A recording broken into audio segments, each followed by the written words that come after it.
现在还有个词说魏昭是碰瓷专业户，碰瓷啊，有点贴切呢。不装了，我摊牌了。等会儿啊，我上第一笔就，哎呀，画画，我现在发现啊，这真的不是我的一个，那可能横店鹰眼还是我，流水代拍也是我新起的一个职业啊，我还戴着面具呢，别人不知道谁在拍。天选代拍，以前我经常说一生一世，我被虐得很惨，但大家都说那是一个绝世铁剧。那首先给我们分享一下你当时这个剧本最吸引的地方会是什么呢？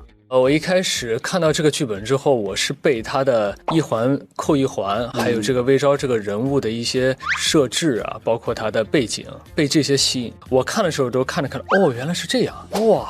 这两个人斗来斗去，然后魏昭的身世，包括他经历的所有的事情，我觉得都是我非常想要演绎的。而且这个角色就像刚刚说的，他前后反差非常大嘛，所以你在演的时候，就是这两个不同的面，是不是也会有很多不一样的设计在？其实我没觉得魏昭的前后反差非常大，可能在前面魏昭相对来说很多事情在他的计划之内，只不过过程中出现了一个僵词，然后稍微打乱了他的一些计划。那后面呢，其实他就属于走一步看一步，不断的寻找解决的方式。其实他们底色是一样的。然后我看大家对你的那个表演里面还有夸赞特别多，就是因为他剧里面其实有戴面具嘛，遮住了半边脸嘛，但是他的那个眼神还是特别好。只要你融入进去，他的背景故事摆在心里之后，然后给别人呈现的那个状态全是伪装。我特别喜欢他的这种状态，所以我在伪装的过程中其实很享受，所以自然而然可能就出现了很多大家比较喜欢的一些眼神。在两重身份之间切换是如何做到这么自如的呢？其实他没有说太多的一个区别嘛，只不过是随着剧情发展而产生了一些人物上的表演的方式的一些变化。比如说我们现在生活，我还是我，5年前和5年后，我肯定多少有点不一样。5年前后，你觉得你有什么变化吗？更沉稳了，更明确了，明白了很多的事情该怎么做，也是不断的在进步吧。剧中就魏昭跟那个小四之间有很多那种小学生是那种幼稚行为哦，对，那些是有一些你们的设计吗？我印象中好像撞他那一下是剧本里有的，但是有一些东西确实是我也想到了一些，就比如说逗他的方式。我们在现场试的时候，动动他头，拽一下他的辫子，最后就在现场看哪一个更加的合适。现在还有个词说魏昭是碰瓷专业户，碰瓷啊，有点贴切呢。不装了，我摊牌了。就是大家都很想让你画一下你心目中的无脸猫。对，我心目中的无脸猫。对对，然后我们同时聊一些那个就是粉丝的提问的趣味问题。等会儿啊，我上第一笔就，哎呀，对于画画，我现在发现啊，这真的不是我的一个。没事，你画出来粉丝都喜欢，考验你那个一心做二事。好了，这么快，不能一心做二事。那第一个问题说，这么周正的脸是如何演出偷感的？我觉得对我来说很正常，就是在观察到别人没观察到我们的时候，还不能让别人发现我们在做什么事儿的时候，把这个该完成的事情完成嘛。大家现在都说他们是偷感夫妇。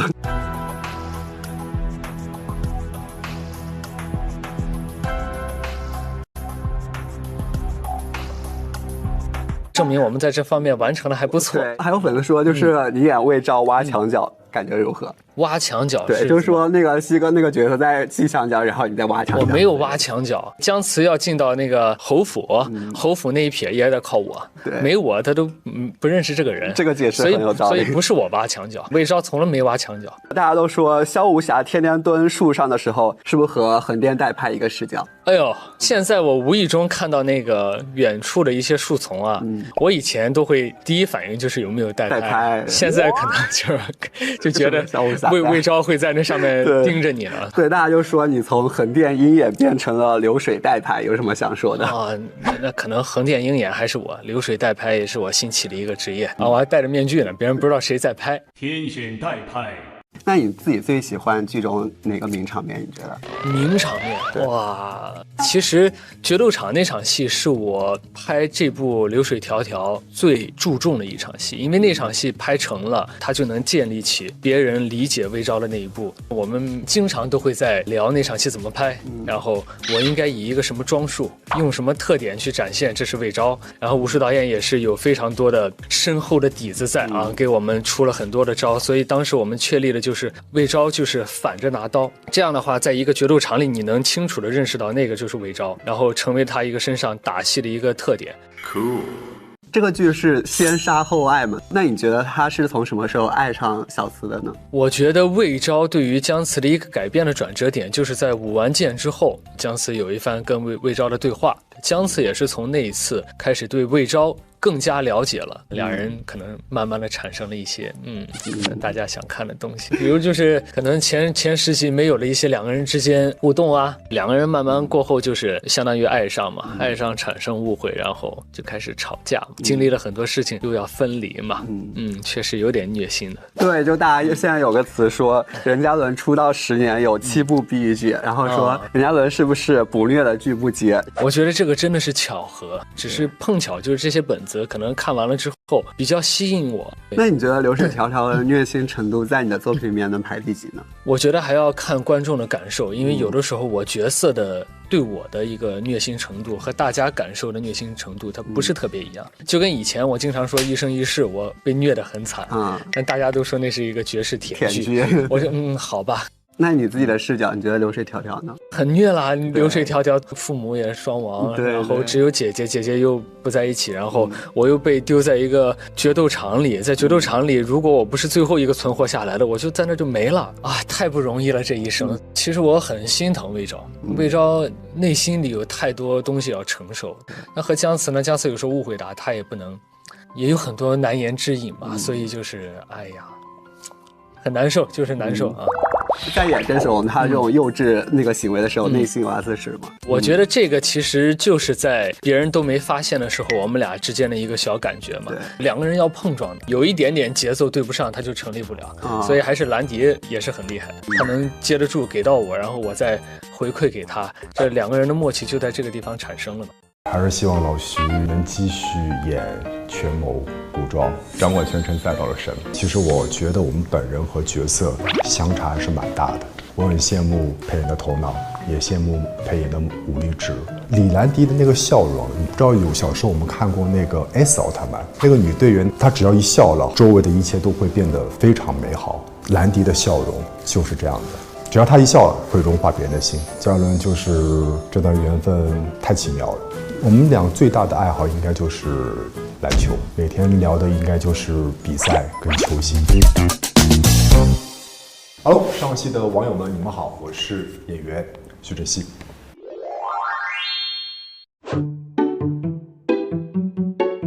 其实像裴野这样的角色，谁遇到谁都会喜欢。出身豪门，武林高手，足智多谋，稳重又冷静。最吸引我的地方是他的智慧，也是一个有责任、有担当的好男人。流水迢迢，最大的核心价值，我觉得就是家国情怀。有国才有家，有小家才会有大家，有大家才能开拓，才会有人间烟火。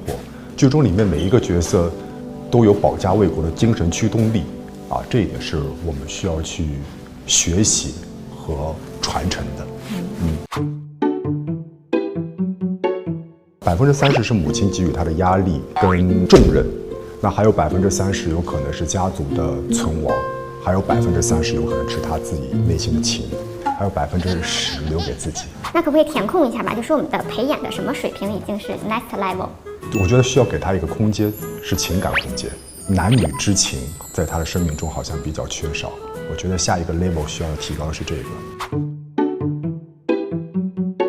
裴演相对来说就是思考会多一点，1对1的戏份会比较多，就比如说和姜慈的、和母亲的，还有和自己左膀右臂，更多的是在思索、商量、计谋。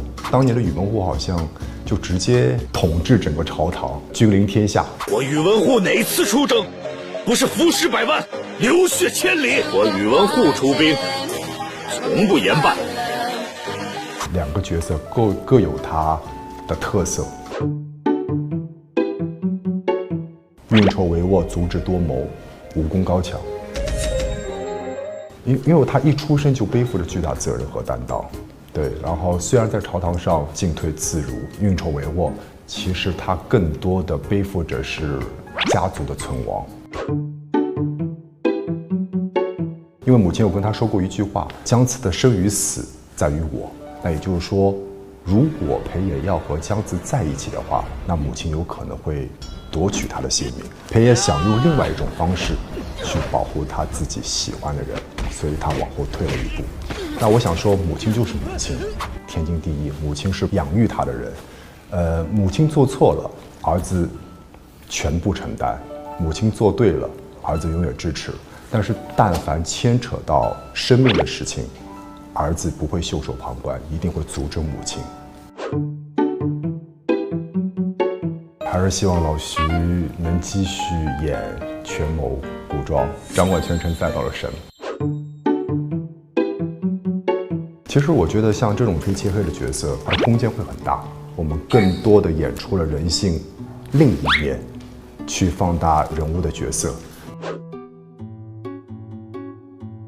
也就是因为大家觉得合适、喜欢，所以我才有机会继续去演类似这样的角色。真的就是很享受这种古装剧的状态。因为我们365天，基本上280天、290天都在现场待着，每天都穿着戏服，有些时候会自己有些错觉，是不是觉得自己是穿越过来的人？当然，久而久之，我也很享受这样的过程。偶尔离开剧组，去到城市，反而会有很多不适应的地方。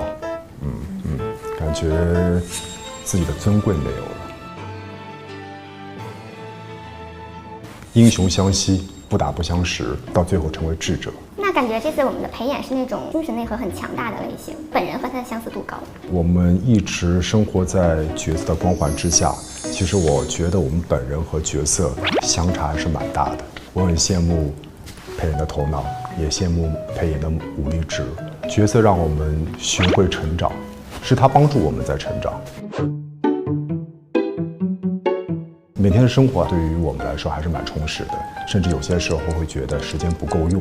当觉得自己能量慢慢在消耗的时候，我会寻找一些精神的支柱和动力。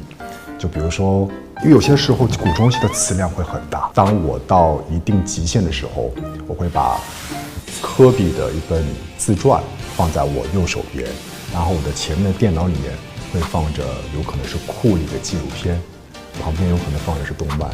因为从小到大是他们激励着我不断的再去成长，所以我需要他们来帮助我。还有一种精神驱动力就是家人，想到自己的家人和亲人的时候，他们也会成为我动力的源泉。他们都是很强的演员，李兰迪也喜欢奥特曼，那我正好演过奥特曼，这也是一段缘分。李兰迪的那个笑容，你不知道有小时候我们看过那个 S 奥特曼，那个女队员她只要一笑了，好像时间会静止，周围的一切都会变得非常美好。兰迪的笑容就是这样的，只要她一笑，会融化别人的心。在片场有和兰迪老师聊奥特曼相关的内容吗？他有买过门帘的图案是奥特曼的5副，给我选了1副，每个人都有一副门帘是光。再有呢，就是这段缘分太奇妙了。因为我跟结束之后，我之前发消息的时候还跟他商量，看有没有戏我们一起合作一下。但真的没有想到3个月之后，我们真的合作上了。这个缘分真是妙不可言。我们又很能聊，志同道合，兴趣爱好都一样。每天在现场就会觉得聊很多。所以嘉伦老师也是那种2次元的粉丝吗？我们俩最大的爱好应该就是篮球，每天聊的应该就是比赛跟球星。就是因为这段美好的缘分，我想继续延续下去，所以想借此机会开辟我们的商业版图，去完成我们的梦想，比如什么建个篮球场啊，开个健身房啊。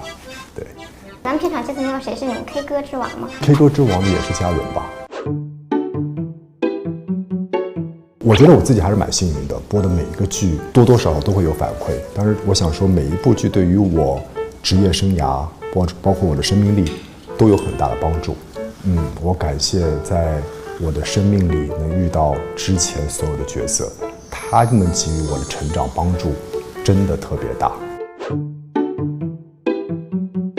别人问我想演军人，我基本上有可能说7年了，到现在都没有实现这个梦想。我自我检讨，是不是我现在身体太单薄了，去健身房多练练啊，让更多的导演啊、制片人看到老徐强迫的一面。在线球粉也许有机会去演一些军人啊、警察啊、格斗家啊，体现男性荷尔蒙的角色。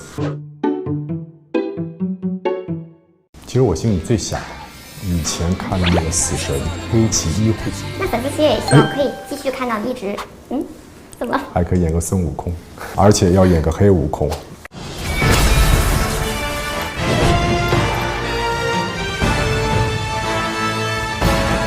感觉热血的人是不是每天能量都很足啊？可能是因为被所谓的热血的漫画给激励我们不断的再去成长，显得我们好像很热血。老师，你是 I 人还是 E 人？我是 I 人啊，不像。我很爱。演戏倒我觉得我倒还好，一旦遇到采访我就特别紧张。一个平常心吧，更多的时间我还是希望去照顾好自己的家人，顺其自然。那如果可以给自己一个这种上热搜或出圈的机会的话，你会希望它的关键词是什么？哇，他的演技真棒，还是希望自己来用角色跟大家进行交流，被观众记住，是一个很有成就感的事情。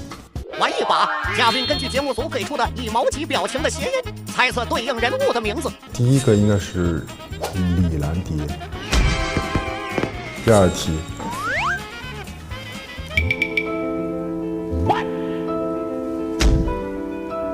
云罗云熙，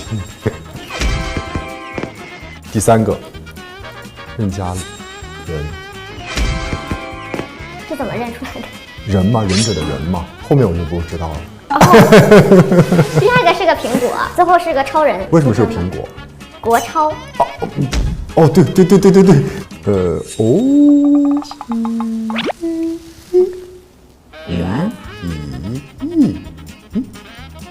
蒙子义。第五个是一位歌手。喵喵毛不移。还有一题，什么杰伦？周杰伦。哦，